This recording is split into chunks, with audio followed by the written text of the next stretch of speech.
now done 3 weeks of radiotherapy treatment. So here's my week 3 update.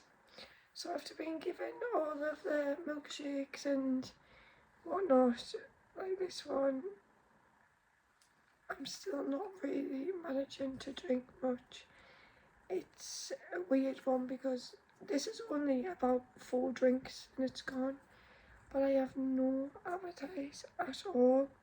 And you kind of think, well, you just drink them even if you've got no appetite. But I just don't want to. And I know that you think, well, you've got to drink them to stay alive, you've got to eat to stay alive, but some days I just can't bring myself to.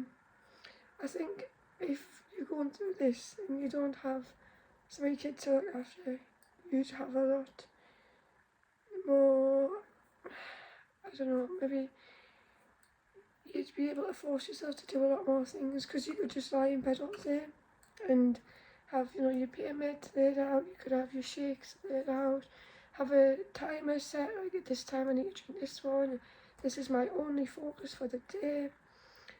And I could technically do that even though I've got the kids, because Lee is so good. Like my partner Lee, he's amazing.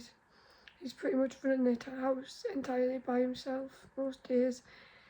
And I know he would be happy for us to stay in bed all day, but I have this mum guilt that's like, you can't stay in bed, like your kids are worried about you. So I'm trying to do as much for them as I can, but then it kind of puts you on the back burner.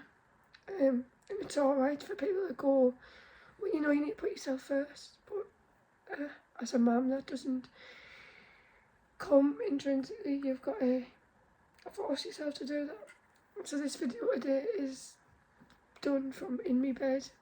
I've had this shake next to it for about 3 hours and I still haven't drank it, so maybe I'll get a drink once I've done this video. Most days I'm probably at the max, getting about 600 calories, so I know my next meeting with the dietitian is going to discuss a feeding tube. And as much as I don't want that, I'm not getting these drinks down, so I can't blame them for going to that point. In the last 2 weeks I've lost 2 stone. No, sorry, I haven't. I've lost a stone. I've lost a stone in the last 2 weeks. So it works out, it's about roughly £1 a day. Now I'm quite lucky, should I say, that when I started treatment I'd obviously not long given birth, and because of the other operations I had which limited me eating, before the operation and when I'd recovered from the operation, I stuffed my face. So, you know, I was heavier than what I would normally be. I'm normally running, working out and all sorts. I wasn't doing any of that, I was just stuffing my face. So me losing a stone, I'm still over the weight that I would normally be, you know. So I'm not too concerned about my weight right now. Obviously the dietitian will be having a flap when I see her, but I didn't see her this week and I saw the oncologist. It was just the oncologist by himself this week, and you know, he asked how I was doing and I said I've got a lot of mouth sores that I'm struggling with. I'll put a video over just to show you what they look like. They are called oral mucositis, I think. I've got like gels and stuff to put on them, but truthfully they're not doing a lot.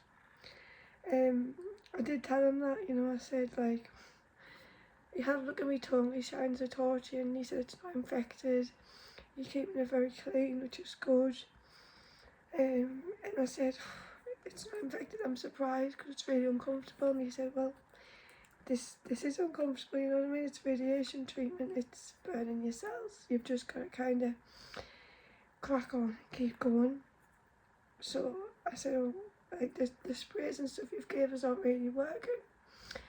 And he said, yeah, well, you know, the sprays help healing, but the issue you've got is you're coming in every day to get the cells burnt again, so they're not going to heal when they're then being reburnt, if you know what I mean.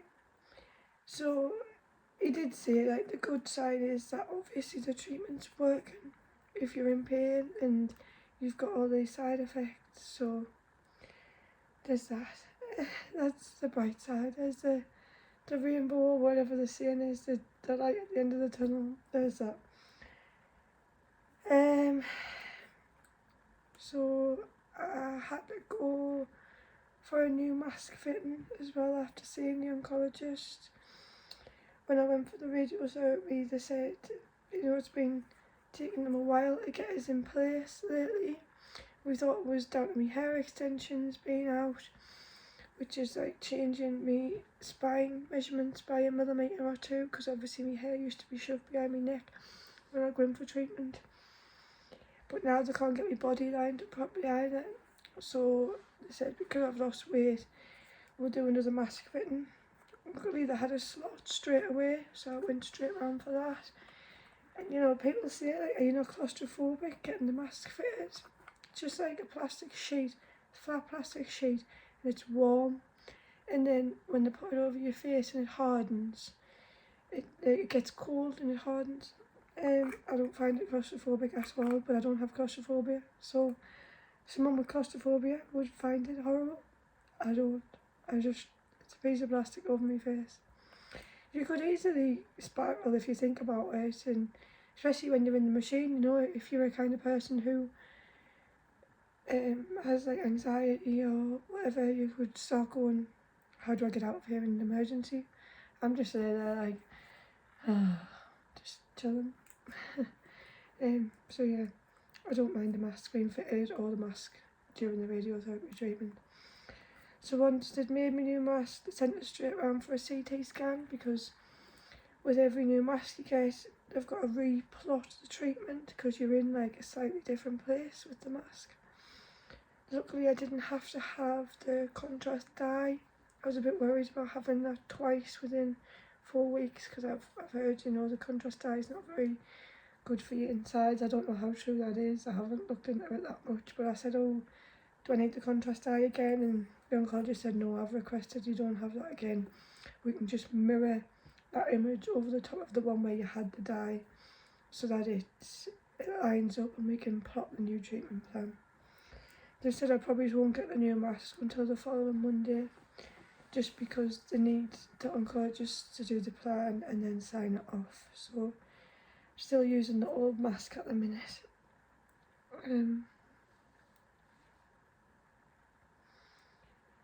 My face is still quite swollen.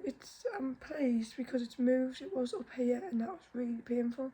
It's moved down to here, which is still not ideal, but it's better than when it was here. I'm not bothered about what it looks like. I don't think you can even tell in person. It's just uncomfortable. It stops my range of motion in my mouth.